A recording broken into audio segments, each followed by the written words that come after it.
Okay, here's something that seems to be confusing the retards of Facebook. Now, you can import a Harley Davidson. So, for example, a 1975 Superglide. Now, if you import this bike, you need to have an engineer look at it. He comes and checks the tyres, makes sure the headlight is pointing the right way, checks all the numbers on the frame and the engine number, and that's about it. And then he issues you with a little stamp, which maybe you stamp, plate, whatever, that you put under the seat or wherever you put it.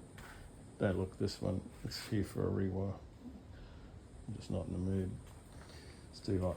So that's an imported bike. If your paperwork matches your numbers and the year, you know, there's a few little details in that, but that's it. So now if you happen to buy a write-off, there's two types of write-offs. This isn't one, so that's going to confuse you even more. There's a stat write-off, which means you can use anything out of the bike, but no numbers, the frame. I'm not going to get into that argument, but you can't use the VIN number anymore. But you could pull the bike down and use every other part and put it in another Harley Davidson frame that has legit VIN number and, you know, register it under that VIN number and right off into the sunset. But a stat write-off, a repairable write-off, you need to do the repairs, whatever they may be, you know, the back guard, indicators, etc., etc. Yeah, deadly stuff here from the jerk himself. And then you need a receipt for this repairable write-off, a receipt for everything you purchased, the taillight, the seat, the guard, whatever it might have been that was busted, you know, the handlebars, whatever you replace. So you need a receipt. Maybe you've had put new pipes on it. A lot of them aren't a lot of work. Maybe a new tank. You have to get a receipt for all that shit. Then you take it in. Old mate doesn't care that it's not roadworthy because you still have to go and get a roadworthy. So that is a repairable write-off. That's what you have to do. Keep when you buy shit, you have to have a receipt for it, or you get your mate to write one out. Now, if you're building an ICV, that's different again.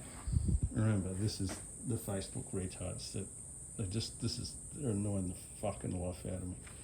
So these lights, they're actually Harley Davidson lights. They have some silly little numbers to say that they're legit for Australian road use, right? Number plate, these little wires hanging down here are going to be number plate lights. Number plate holder.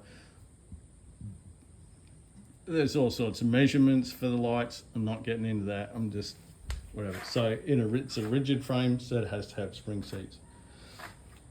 It's got to have, again, lights on the front. So again, they're Harley Davidson lights. Kept all this original hand control seats, the Harley brakes.